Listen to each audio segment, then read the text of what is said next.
السلام عليكم، ازيكم احلى متابعين. بداية كده تحية طيبة وكل اللي موجودين معايا في القناة من اول ما بدأت، واهلا وسهلا بكل من انضم لنا حديثا. وشكرا للناس الجميلة والاحلى صحبة اكتسبت صداقتها على اليوتيوب من جميع الدول العربية وغير العربية. النهاردة اقدم لكم تحلية باردة كده وجميلة الكل بيعشقها. هنقدم التشيز كيك. هنعملها بنفس المكونات الأصلية بتاعتها بس بطريقة اقتصادية. انتوا عارفين ان دايما وصفاتنا اقتصادية وعلى اللي قد الايد، وشعارنا دايما اقتصادي بس لذيذ. شوفوا قد ايه كريمية كده ولذيذة ومتماسكة. وهقول لك كمان في الفيديو على البدائل لبعض المكونات اللي ممكن تكون غالية او مش متوفرة عندك، بحيث ان انت تستخدميها وتطلع معاكي افضل النتائج. هنعملها بالطريقة الباردة، يعني من غير فرن، من غير بقى بيض ولا جيلاتين ولا صهد البوتاجاز. هتطلع معاكي رائعة ومش هتاخد منك وقت، واقتصادية زي ما احنا اتفقنا. بس بداية كده ما ننساش اللايك وسمي الله كده، وتعالي معايا نشوف المكونات بتاعتنا والمقادير. ويلا نبدأ على بركة الله. هنعملها سادة وهنعملها بالشوكولاتة، وممكن تعمليها في العلب اللي جاهزة ديت. للناس اللي بتحب تعمل مشاريع بتجي تشتري العلب الجاهزة دي وتعمليها. العلبة ديت تقريبا ب50 جنيه. احنا اللي عملناه كله في الصينية كلها بالعلبة ديت مكلفناش حوالي 50 جنيه.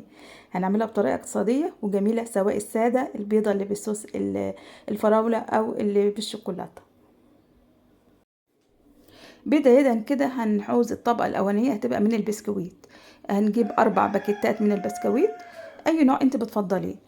في طبعا اللوتس وفي بسكوت الشاي العادي. فطالما احنا هنعملها اقتصادية مفيش داعي يعني ليه بسكوت اللوتس، احنا عارفين بيبقى غالي، وما تجيبي 4 باكيتات أو 5 أكيد هيبقى غالي. بس ممكن انت تمزيجي ما بين بسكويت العادي والبسكويت اللوتس. أو ممكن لو بتحبي طعم اللوتس تضيفي نص معلقة من القرفة على البسكوت العادي، هديك برضو نفس طعم اللوتس. هتاخديه وتطحنيه في الكبة او تطحنيه ممكن بالمردانة كده في كيس، وتحطيه في قلب الكيس وبالمردانة تمشي عليه كده اللي هي النشابة. هيتفتفت معاكي برضو ويبقى ناعم زي ما احنا شايفينه كده. هنستخدم معاه بقى المادة الدهنية حوالي تلت كوب من الزبدة، حوالي 3 أو 4 قطع من الزبدة، يعني يعملوا معاكي حوالي تلت كوب من الزبدة.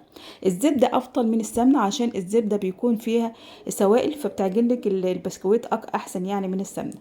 فيفضل الزبدة عن السمنة. بس اكيد لو مش متوفر عندك الزبده عادي السمنه تمشي عادي، شغال معانا كله معانا شغال، احنا بنقدر نتصرف. هتبتدي بقى تعجني كده الزبده بالبسكويت لحد ما يبقى متماسك زي ما انت شايفه كده، مش يتفتفت في ايدك لما تضغطي عليه، مش يتفتفت في ايدك، يبقى عامل زي ما احنا بنقول كده زي الرمله المبلوله.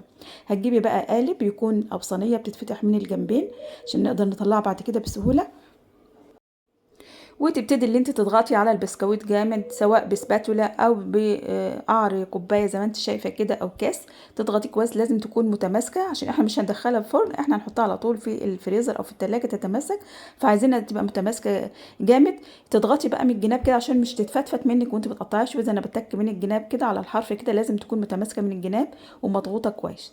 هتاخديها بقى وتحط الصينيه دي عندك كده في الفريزر ساعه لما نحضر الطبق اللي بعد كده. استخدمت هنا شوب كبير من بتاع العصير، كريمة حلويات، مش ماهوش مج صغير، لا ده كبير يا جماعة.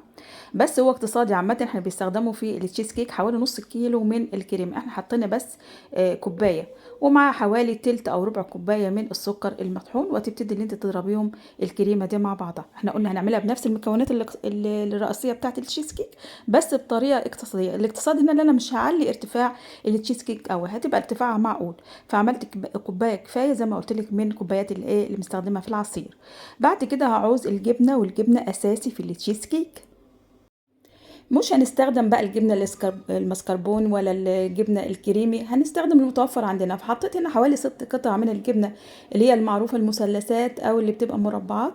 وابتدي ان انا اضربها بالمضرب مع حوالي ربع كوبايه من السكر البودره المطحون لحد ما تبقى كريميه زي ما انت شايفاها كده. هنبتدي اضيف عليها باكت من الفانيليا وتقلبيها كويس، واصبحت زي ما انت شايفه كده كريميه. ودي اللي هتمسك لي الكريمه بتاعتي تخليها متماسكه يعني. عادة برضه زي ما قلت لك بنحط بالحوالي نص كيلو من الجبنة. احنا عملناها اقتصادية هنا، حطينا 6 قطع بس من الجبنة. احنا زي ما قلنا هنعملها بالشوكولاته، بس انت لو انت عايزاها بيضه يبقى انت اكتفيتي كده بالطريقه كده، الكريمه مع الجبنه والفانيليا، بس هتزودي كمان حوالي قطعتين من الجبنه عشان تعملي تماسك للكريمه. لكن احنا هنعملها بالشوكولاته، فهنضيف قطع من الشوكولاته هي اللي تعملي تماسك للكريمه بتاعتي. لكن هنا كده بيضه بس، اللي ما بحبش الشوكولاته عملنا لهم قطع على قدهم كده، اللي ما بحبش الشوكولاته. هنا هضيف الشوكولاته الخام. وتقدري كمان هنا تستخدمي قطع الشوكولاتة بتاعة التقديم اللي موجودة عندك في البيت عادي، حوالي 8 قطع من شوكولاتة التقديم اللي في البيت عندك. سيحتهم كده على الميكروويف من غير اي لبن ولا اي حاجه، بس اللي هي تسيح معايا كده شويه، وابتدي انا اضيفها للكريمه وللجبنه وامزجهم كويس. في الحاله دي ما تستخدميش بقى المضرب، لان كتر الضرب في الكريمه ممكن تفصل معاكي وبتبقى عامله بقى زي الزبده بقى وتنزل ميه عشان هي كريمه. لا ما تضربيش بقى تاني بالمضرب، يكتفي بقى الضرب الاولانيه ودوبك بس نقلبهم بالاسباتولا كده. هنطلع بقى الصينيه من الفريزر ونحط عليها الطبقه التانية بتاعت الكريمه وندخلها تاني الفريزر. كده التشيز كيك بتاعتنا خلصت، ما عادش غير مرحله التزيين. هتزيناها بالطريقه اللي ترتاحي ليها. انا هنا جبت قطعتين من الشوكولاته وحطيتهم في معلقتين اتنين من الكريمه اللي كانت معايا، او معلقتين من اللبن لو مش متوفر معاكي كريمه، وسيحهم في الميكروويف او على حمام مائي. قطعتين اتنين بس من الشوكولاته في معلقتين من الكريمه في الميكروويف او على حمام مائي. وهنبتدي ان احنا نزين بيهم بعد ما ساحه زي ما انت شايفاها كده. هعبيها بقى في كيس حلواني او كيس تلاجة عادي وتعملي له صب. بس خلي بالك من النقطه ديت اللي عايزه انبهك ليها. الصب لو عملتيه كبير مش هتقدري تتحكمي في كميه الشوكولاته اللي نازله وهتسيل منك، فاعملي صب بسيط خالص عشان تقدر تنزل منك رفيعه. انا هعمل خطوط كده عشوائيه زي ما انت شفتوا في بدايه الفيديو كده، ادالها منظر جميل. الشوكولاته كمان ما تخليهاش سخنه، لو نزلت سخنه على التشيز كيك البارده هتسيحها، ولو كانت بارده تبقى جامده معاكي مش عارف مش نافعه تنزل. فخليها كده دافيه كده هاديه يعني خالص، مش سخنه ولا هي بارده خالص ما تنزلش منك من الكيس. هتبتدي بقى تعملي خطوط عشوائيه زي ما انت شايفه كده. بصراحه ادت لها منظر جميل جدا. عايزه بقى تضيفي لها شوكليت شيبس كده على الوش، عايزه تحط لها اي صوص تاني، صوص فراوله او اي صوص انت كده. لكن هو كده الصوص الشوكولاته لايق مع الشوكولاته اللي احنا حطيناها مع الكريمه.